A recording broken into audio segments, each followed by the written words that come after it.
I can't believe that it is already that time of year again where we are kicking off the fall art season at the Armory Show, but here we are. This is the first show since the fair was acquired by Freeze, and I'm keeping my eye out for a few things, and I would encourage you all to do the same. I'm curious if we'll see any evidence of galleries having pulled out, especially international galleries, due to things like the tariff uncertainty. I'm also curious if we see any trends around sort of the macroeconomic climate that finally seems to have penetrated the art market.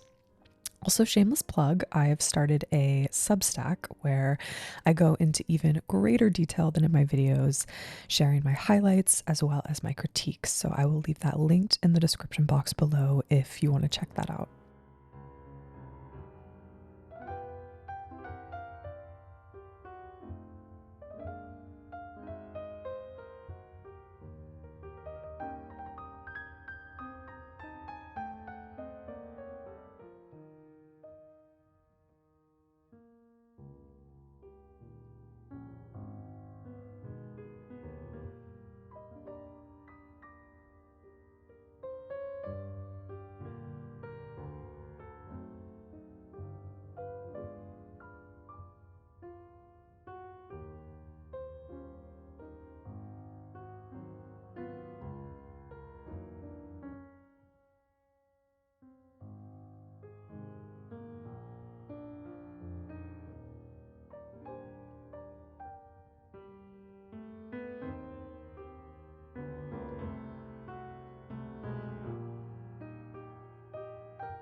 Here's a good example of multiple places throughout the fair where it looked like to me that they had removed some booths and filled in the space with some artworks, potentially last minute, because the scale of these artworks didn't quite make sense to me. They didn't fill the space as intentionally as some of the platform areas.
As you may have spotted already, for example, with that smaller scale Whitney Bedford and Miles McCurney gallery, a trend I was picking up on is the presence of much smaller artworks. And I personally think this is always a great idea to bring to a New York art fair since our space is so precious no matter how much money you have. But I also wonder if it's an attempt to offer some more accessible options. But either way, I'm all about this, and I think all artists should consider at some point offering a range of small works or works on paper because it's a great way to acquire new collectors, especially younger collectors. I want to give a kudos to Nino Mir Gallery for trying something a little different with this booth. Even though it was a little overwhelming, I'm not going to lie, really enjoyed the more casual atmosphere of this sort of living room theme. It definitely encouraged more exploring and sitting down and enjoying the works around you.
This is one of my favorite installations. I just love the intimate portraiture of Doran Langberg.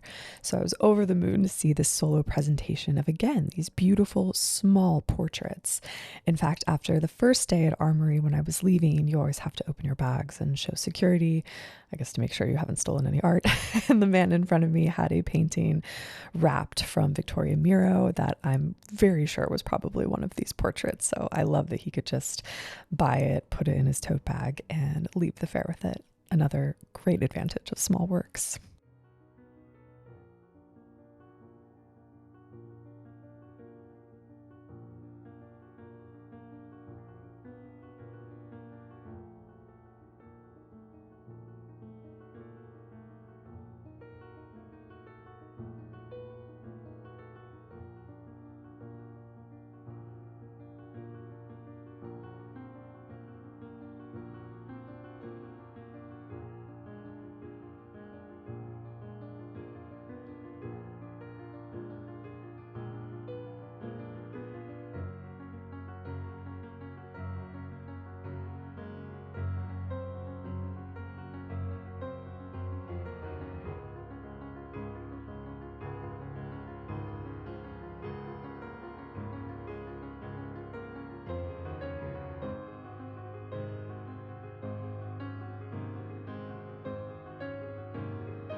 Two Palms is a Soho gallery that kind of teams up with really established artists to create a series of prints over time, and they had a great booth as well featuring these works by Cecily Brown.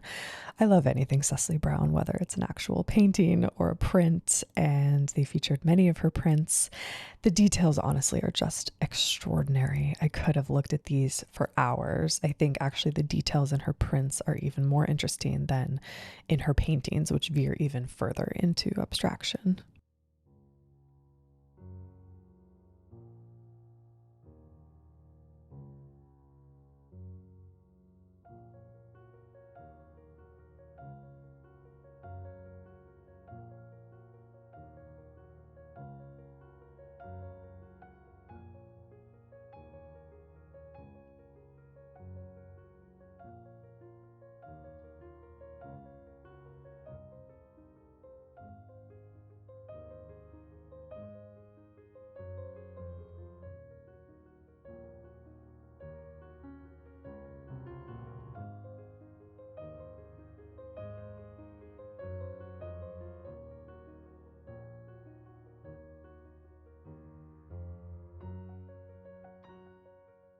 This booth is a great reminder of something that we used to see at fairs a lot. We see less of it at this Armory show. Nidomir did this a little bit with their living room installation, but the sort of overall transformation of the space, the fact that they brought in this plush white carpet and painted the walls, it really does transform you, I'm not going to lie, especially walking on the concrete floors of the Javits Center all day. Even just walking on carpet was almost like a luxurious escape.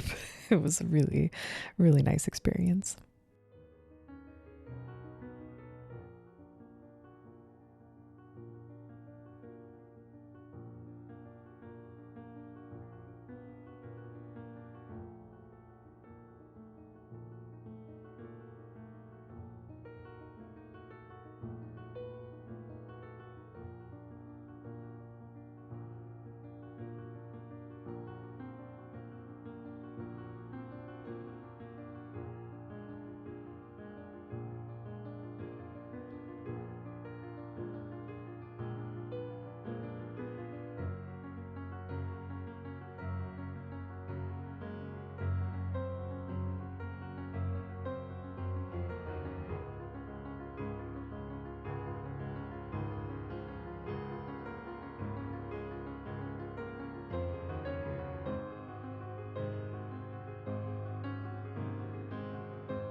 Another favorite booth of mine was from this Chicago gallery, Secrist Beach, formerly known as Carrie Secrist.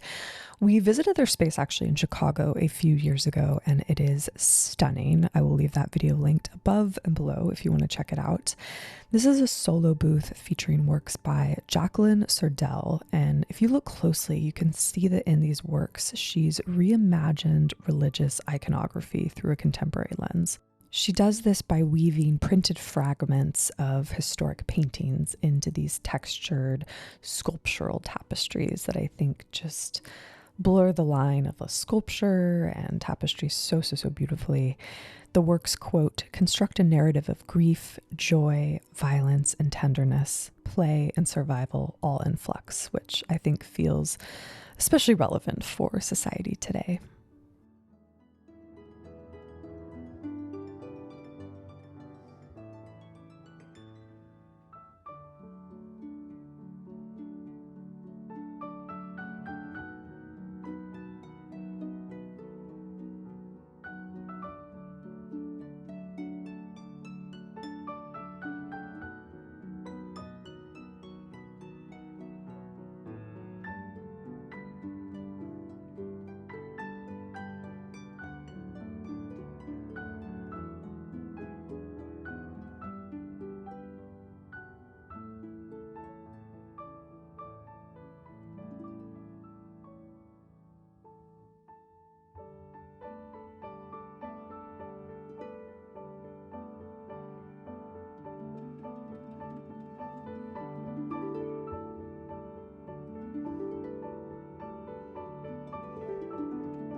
It's always a pleasure to see so many works by Summer Wheat. She's an artist out of LA that I really love. She has such a unique style.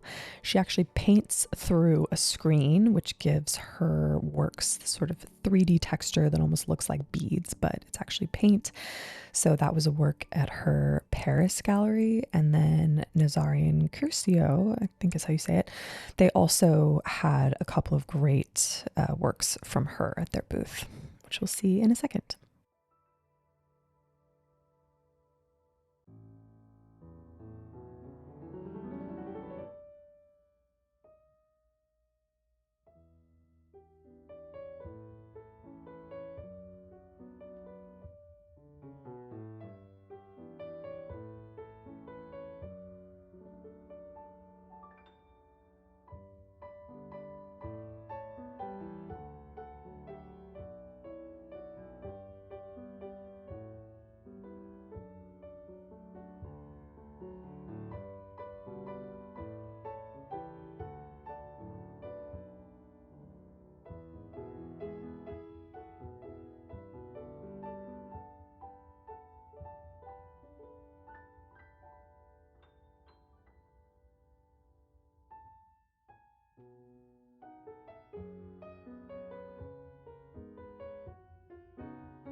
This little Jessie Mockran triptych is getting me super excited for her show in New York at James Cohen in October. I cannot wait to share that with you all.